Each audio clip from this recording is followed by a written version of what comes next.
Well, hey everybody, welcome back, and welcome to another Q&A with GNL. Only the L part is still missing. She's still spending some time with her sister, probably having a great time. She's probably got the cotton balls between her toes while her nails are being painted, cucumber slices in her eyes, kicked back with maybe some coconut water on ice next to her recliner.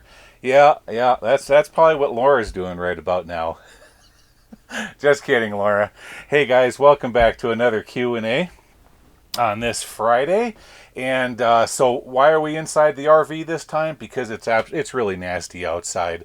Cold front blew into Nevada last night. All day long it's been drizzly and rainy and everything is wet and soggy outside. So I thought, we'll just do it indoors this time. So yeah, it's supposed to get down to 38 tonight. Not quite to freezing yet, but getting close. That means it's time to get the heck out of here, head south, and get to someplace warmer. And that's why next week, Monday and Friday's Q&A, I'm not going to be doing Q&A next week because I've got so much stuff to do to get everything ready to head back down to Arizona. It's a huge undertaking, guys. Absolutely huge undertaking. I don't want to get into all of it, but you got to do everything in just the right way so that it goes nice and smooth from Nevada to Arizona without any breakdowns or anything like that. So yeah, no Q&A for next week. So we'll probably pick back up on the Q&A. So not this coming Monday, but the following when we're back to Arizona. I'm all settled in. And then Laura will be back then, and we'll pick up where we left off. But there will be an episode this coming Wednesday, and another one for next Saturday. So those episodes, they're just going to keep clicking along. All right, so let's get right into it here. First things first, I made a mistake. Yes, I made a mistake.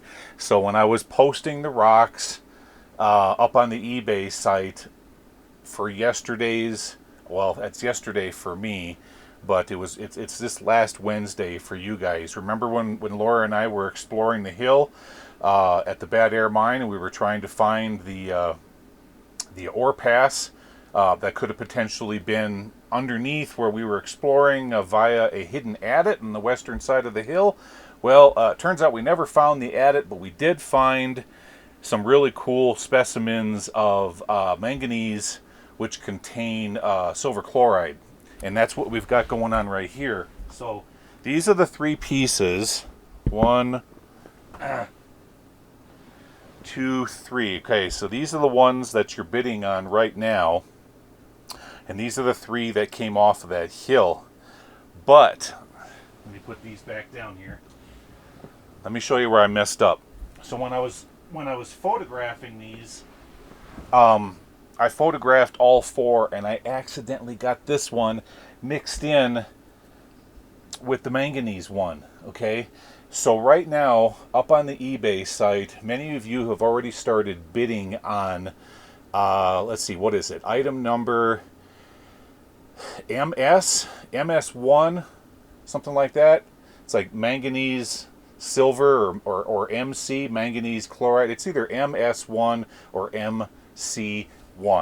But there's only four rocks up on the eBay site. You got one, which is this one right here, number one, then 2, 3, and 4. Okay, number one did not come from the Bad Air Hill that you guys watched on Wednesday. This rock here came from the mine that you guys are going to be watching tomorrow in Saturday's video. Okay, we found this rock just outside of a winze that we explored, and that's where this one comes from. So what you have in here is a lot of calcite, which is creating all the sparkly crystals in here. Lots of calcite in there, but the darker areas, all this dark stuff in here, that's not manganese like these other rocks. What you've got going on in here is galena, and these darker areas is what's going to have the silver in it. Okay, So when whoever wins the bid on this beautiful ore specimen right here, kind of like just disregard what I said on the eBay listing, because I can't change it now. The listing is, it's done. You know, it's baked in the cake. But when you do receive your rock, you're going to get a piece of paper talking about the rock, that the specimen that you purchased, and on that piece of paper, it'll have the correct information talking about this specific rock and not the manganese ones that I found in last Wednesday's episode. Just beautiful. Wow, this thing, I don't want to sell it. I want to keep it for no, no, no. I'm gonna keep the auction going. All right. Okay, next. By popular demand, I decided to do it, and so let me reach down here and grab it. Remember I said I'm going to be offering channel memorabilia on Fridays? Well, here it is. Do you guys recognize this? I'll bet you do. These are the original reflective suspenders that I used to wear going all the way back from the very, very start of the channel. I mean, these are the ones that I was wearing for the intro sequence with the rubber rattlesnake, where I do the butt scratch. I'm sure you've all have seen it. These are the suspenders I wore through all those episodes, as well as the entire time I was working with Frank from Exploring Abandoned Mines up in Canada, and all the time that I was working with Bicycle Helmet Randy and Mr. M.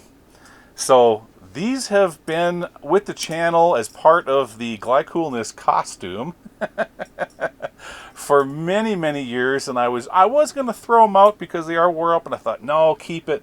That's memorabilia. So what I did is I did sign it. There's my autograph right there, and these are going to be up on the eBay site. So whoever is out, well, you know who you are. You already got the mask. See, so now all you need is the suspenders, and then I've got one other clothing item that I'm going to be putting up in the coming weeks, but I don't want to mention it right now. It's a surprise. So before you know it, you're going to have the entire ensemble. All right, so I'm putting up the suspenders. Thought that'd be pretty cool. And then the next thing I'm going to be doing here is I'm putting up the channel's very first drone. Okay, this is the Mavic Mini. Let me open it up here.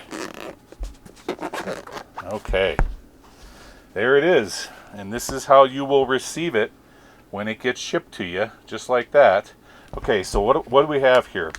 In these two packages right here, these are extra or propellers. Okay, you get the battery charger, 3 batteries. Underneath here is every single cord that you would ever need to plug it into any kind of device, be it an Android, be it an Apple phone. It's all right here. Plus you have extra tools for changing out the props. Pretty much completes the kit. Yep. Here is the controller right here. You guys know what that is. And then the drone, of course, is right here. Okay, let me set this over here for a second. All right, take a look at this little guy. Everything about it is in perfect functioning and operational order. I would never sell anything that didn't work. Okay, but so what you're going to need to do, if you decide to purchase this, you will need to put the DJI Fly app on your phone. Okay, and then once you get these two connected, of course, it's probably going to want to download many firmware updates, etc., before you can go fly, if you choose to go fly at all. But it's all right here. It's in really, really nice shape. The lens is you'll see in the eBay photos that there's a tiny little scratch on the left-hand side of the lens. It doesn't affect it one bit. It's so far over to the left that it's not blocking the image or the camera. I got lucky. I crashed it into a cactus. I did. I was doing a kind of like a backwards orbital shot, and I smacked it right into a soar cactus. It hit the ground. Of course, the props broke, and I replaced all that.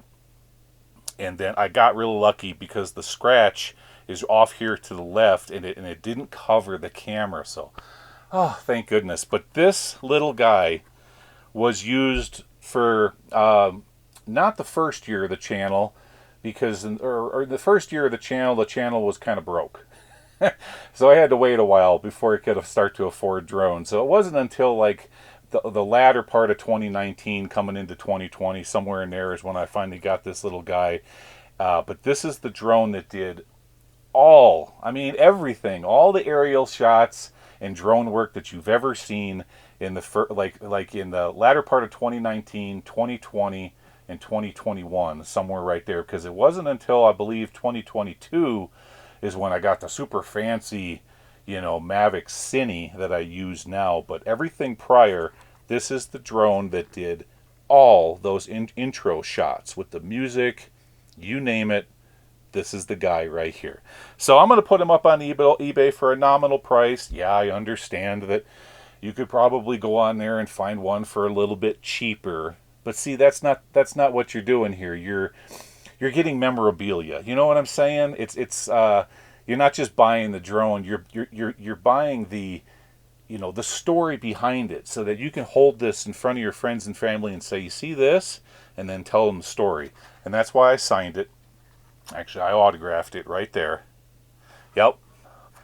What a deal. So many adventures, so many trips. I mean, this little guy, and he really helped etch out my mark in the abandoned mine exploring genre, because I've always wanted to do some really cool intro shots. I had that in my head for so many years, and then when I finally got this little guy, I was able to bring all that to fruition. So pretty darn cool.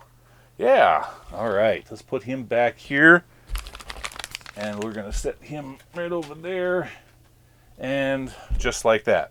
All right. So what do you say we get into some Q&A? Let's do it. All right. Here we go. Okay. So I have last Wednesday's video questions up in front of me here, and I hearted the ones that I liked. So if you see a heart by your handle, I read your question. All right, the first one is from @GlenNMC7. Have you ever thought about creating bumper stickers to sell? They could help spread the word and generate more funds for equipment and other essential items, like maybe a good haircut. Hey, let me tell you, hair is greatly overrated. Okay? When you get to be my age, you get what's called monkey butt. See, this is called monkey butt right here, right there. Yep. You don't want hair no more. Hair is in the past. Hair goes back to the days when you were dating and you were trying to impress, put on your best show, but when you get older, it's kind of like, to heck with hair. All it does is it gets in the way, makes your head real sweaty, especially when exploring mines. But seriously, stickers. Already got them. Well, I don't have a huge supply of them, or a huge selection, I should say. But if you want to see them, just head on over to www.abandonedandforgottenplaces.com, and the "and" is spelled AND, and it's all one word. So that's www.abandonedandforgottenplaces.com. Click on stickers in the category section, and then there will be a drop down, and you can see all the stickers that we have to offer, as well as everything else on our website merchandise pages. All right, next one. Have you ever thought about using an ROV in the flooded areas? Great channel. Keep them coming. Thank you very much.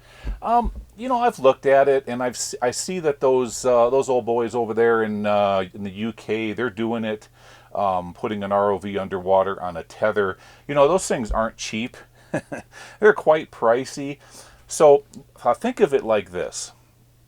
If you went out and bought, say, like a $1,200 or a $1,400 drone, would you take that drone and fly it above a mine shaft and very carefully lower it into a mine shaft, knowing full well that if that thing ticks the sides, you're going to lose your drone. Well, an ROV in a mine shaft is kind of the same way.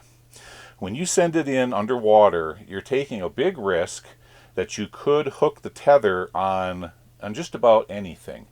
You know, rusty nails, old pieces of equipment, old ladders, old wood, the list goes on and on. So it's a high risk proposition. I mean, you're going to be spending, I don't know how much those things are, probably around $3,000. I'm just guessing, honestly. But in a heartbeat, you could lose $3,000 just like that. You know, there's just some things with abandoned mine exploration that are just always going to have to remain mysteries. It's just the way this game is played. It all really just boils down to the conditions. There's just some places you can't go into because it's just too dangerous, or you risk losing your equipment or ruining your equipment, and all that stuff is really expensive. So I'm probably not going to be exploring or doing anything like that. Besides, you guys know me. I'm Mr. Dry Mine. I love dry mines because they're full of critters, and the artifacts are generally better. They don't have as cool geology sometimes because a lot of mines that are receiving a lot of groundwater penetration have a whole heck of a lot of really cool mineralization inside of them. And so when it comes to wet mines, that's what I enjoy, kind of like the Bad Air Mine. You saw that. I mean, that was over the top. I mean, that was like a number 10 when it comes to cool looking mineralization. But for the most part, I'm just going to stick with dry mines if I can. All right, scrolling down here. Okay. Are there, I'm sorry, getting back to the ROV, I apologize. That was from @TryGlide1776. I got to remember to start reading the handles here. All right, on to the next one here. This one is from @Finer Miner, FINER Miner 17. Are there any of the mines you have visited that you feel would be economical to reopen? Yeah, the answer is yes. Yeah, I have seen and explored many mines that still contain copious amounts of ore. And I don't know if it's high grade or not, and I don't know what the reasons are why they left it behind. Maybe they had it assayed, and maybe the numbers weren't where they were supposed to be, and that's why the mine was abandoned. But I have found many mines that still contain a lot of ore. Take, for example, California Treasures. I think I documented that one 4 years ago. Yeah, probably 4 years ago down in Arizona. That's what it's titled on the video, is California Treasures. That's not the real name, of course. But I got into that one. And the limonite pockets, holy cow. The largest limonite pockets that I've ever seen in any abandoned mine exploration. I mean, and you know those things are probably full of free gold. And that's why they were in there. Not only they took a commercial stab at it, but then later on, probably in the 70s and 80s, there was a lot of recreational miners that took a stab at it too. And that's why we were seeing a lot of that going on in that mine. But that's not the only one. I mean, I've been in so many where I've seen just, huge silver and galena deposits that are still there. But here's the thing. These days, to go commercially in mining, there's so many rules and regulations that, and I think that's one of the big reasons why we're just not seeing it. Is as long as you stay as a recreational prospector, or you're operating underneath the small miners waiver, then you can operate within where you're going to have, what am I trying to say here? Your margins are going to be wide enough where you might make some profit. But once you step over into large mine operation, okay, then you're going to have the DEQ, the EPA, the BLM, and the list goes on and on and on, all up your keister, okay, and you just get bogged down into all of this regulatory because it requires plan of action reports, and oh my gosh, the stuff that I had to go through in my mind, it was like it would that's why I have no hair. See, that's why there's no hair anymore. I mean, it'll make you pull your hair out and then find we had 880 acres on my placer claim, and it got so bad that we just finally pulled the plug on the 800 and kept the 80 because that was the highest grade placer material we were mining, and we just had to let the other 800 go. I think somebody else claimed it up now though, but we let it go due to too much regulatory. Too much regulatory in this country. But yes, there are mines out there that are commercially viable. All right, next one. Is it Cletus? Yeah, Cletus. Cletus A. Schloff. I'm sorry if I'm butchering this. 7475. How much airflow are in these mines, and do they have airflow 24/7? No, some mines don't have any airflow. It all depends on the layout of the mine. So once you start burrowing into the side of the mountain, obviously there's not going to be any airflow until you can either go completely through the mountain out to the other side, blast in a raise, which would eventually become like what's the word I'm looking for? Jeez, poof, just like that. It's specifically designed to let air into the mine, or you start mining and then you start stoping up until the stope reaches the surface, and then you poke out of the hill or the mountain. That's called an open stope, and then once you do that, then the air flows in. Now, how does airflow work on a mine? Okay, so let's say like you've got here's your mountain. Okay, this let's just say you have a hill here. Okay, and then you bring in your haulage at it from this side of the hill, and you tunnel through and you start doing all your mining, and eventually one day you decide to just go ahead and poke straight through the hill to the other side.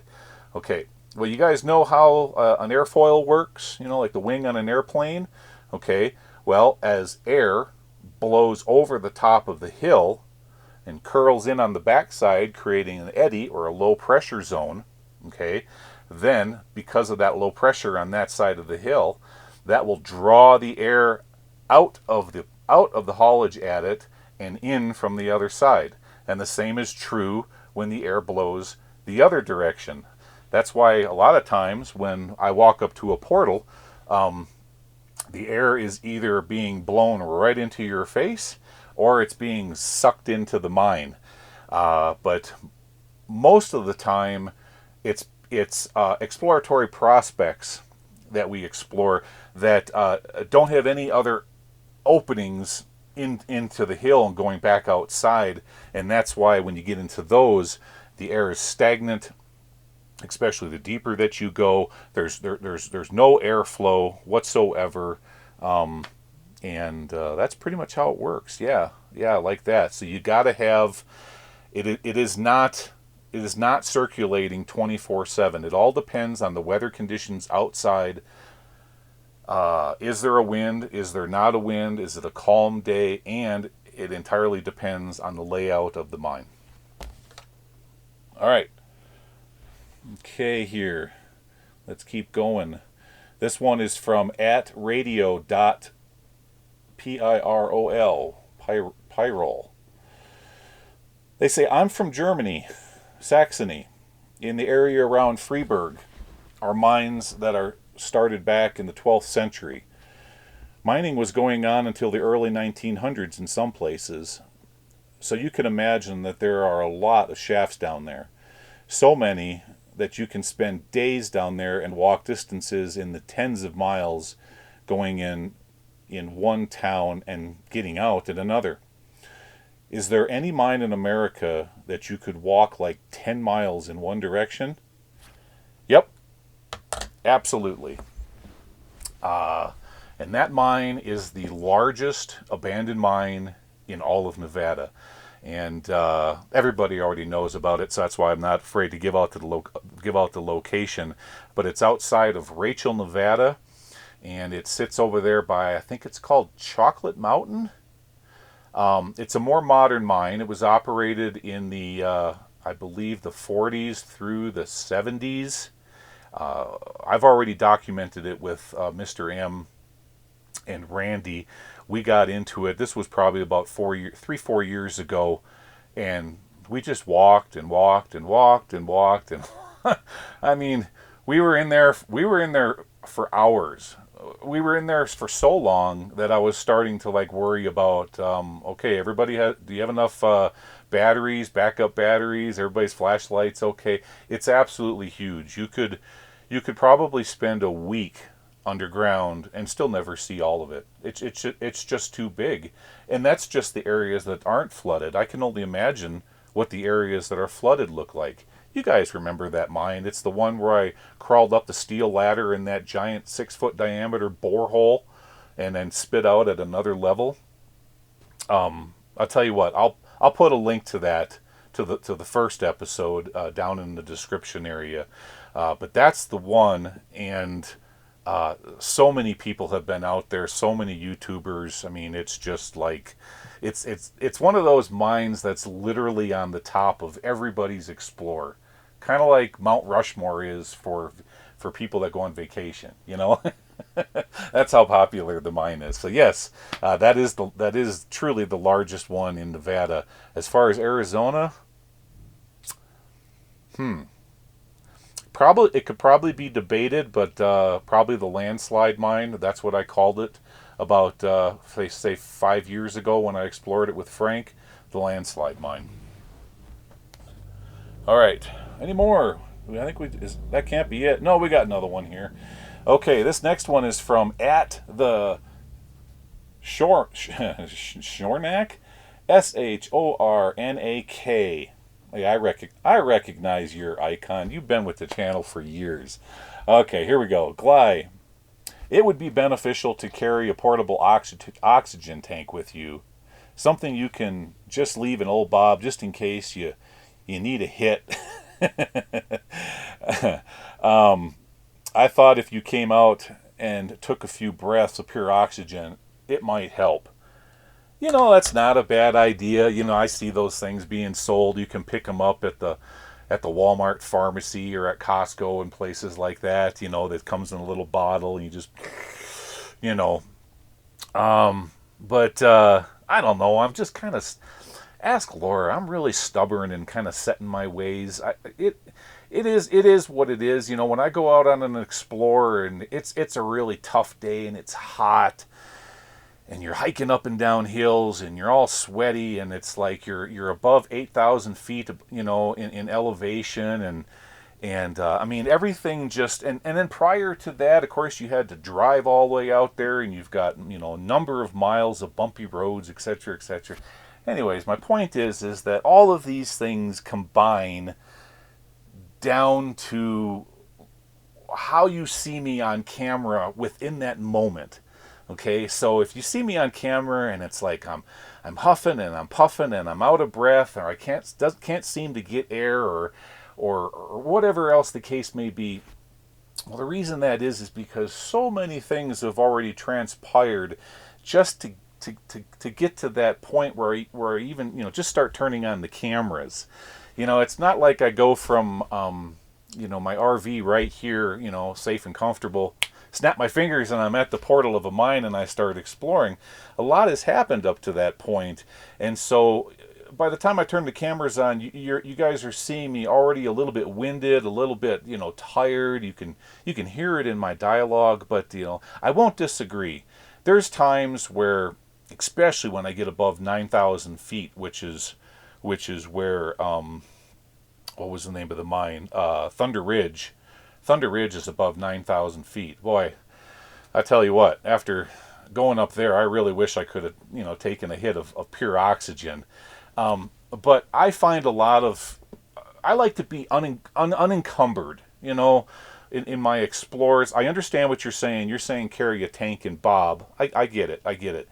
But in many ways, like during the explorer, I like to be as unencumbered as possible. That's why I don't carry, you know, Geiger counters and a pickaxe or a trench shovel or a shovel in general.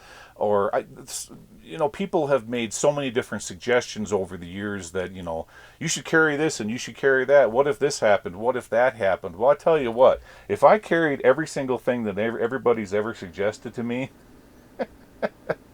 I would be loaded down like, oh my gosh, I would feel like an elephant trying to explore an abandoned mine. It would just be absolutely crazy. So throughout all the years of me doing this, and not just for the YouTube channel, but all the years prior, I mean, going all the way back to 1984 when I first started, I've honed in everything. I know what you need and what you don't need, yeah, I've whittled the list down quite a bit over the years into what I use right now.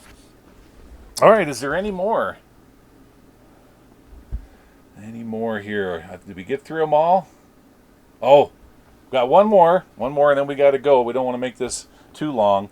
Okay, this is from @CraigBrowning9448, and he says, "What does Mr. Bucket contain? Nuggets?" No, Mr. Bucket. Here he is, right here. Mr. Bucket contains my camera. Well, he's empty right now because the camera rig is set up on my chair over here. But this is what I put the camera rig in. So what I do is I lay a towel over the top, and then I take my rig and I slide it, and the towel wraps around the rig, and then I put another towel over the top. I put the lid on, and that's what protects my camera rig during travel, because in the back everything is being bounced around and jostled on the trail, and I've learned over the years that you don't need to go out and spend a whole bunch of money on a clamshell case or anything like that. Just go to the hardware store, buy a bucket, build a rig that fits in the bucket, and you've got a perfect travel container for your camera gear. All right, guys. Well, that's going to have to do it for this episode. Yeah, I wish I could, you know, pop another one of these out for next week, Monday and Friday. But I am just going to be going crazy around here, getting everything ready for the move back to Arizona. I got to get everything buttoned up, all the storage. It's just a huge thing, but I am looking forward to getting back down to Arizona. We got some neat things in mind for you, some neat mines, some other cool things that I can't tell you about yet because they're still in the works. But first, I got to get my butt down there. All right, guys. Well, that's going to do it for this one. Again, thank you so much. Don't forget to put a bid in on the cool eBay items as well as the rocks. And I will see you again in this coming Saturday's video. You're going to like this one. And then, of course, you'll see me next week, Wednesday, and then the following Saturday. And then after that, Laura will be back on the channel, and we can get back out there doing what we love. All right, guys, thank you so much. See you again sometime down the road. You take care now. Bye-bye.